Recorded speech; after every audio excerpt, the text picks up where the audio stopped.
قضية قاتل اللي كان بيرجع يزور ضحيته كل يوم.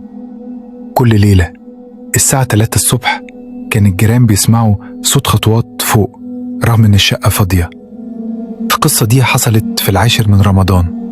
شاب اسمه شادي عنده 28 سنة، كان ساكن لوحده في شقة صغيرة في الدور الأخير. الناس كلها كانت بتحبه، مؤدب هادي بيصلي في الجامع. لكن من فترة بدأوا يلاحظوا حاجة غريبة.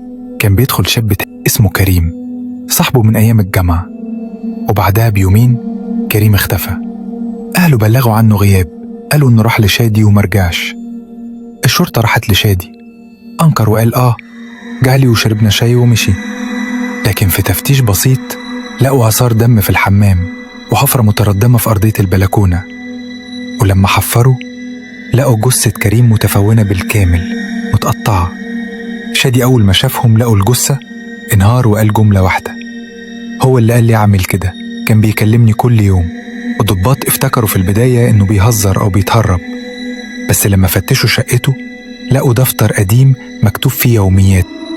كل يوم كان بيكتب: النهاردة قال لي إن مش كفاية، قال لي لازم أخلص عليه. صوت كريم في دماغي مش بيقف، بيصحيني من النوم وبيقول لي ادفني جوه علشان أعيش فيك.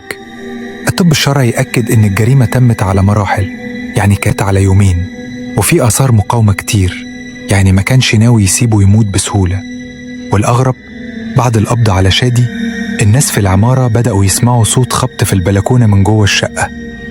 الشرطة نزلت تفتش تاني وما لقوش حاجة، بس الحارس قال إنه شاف حد واقف في البلكونة بعد الفجر، ولما نادى عليه اختفى.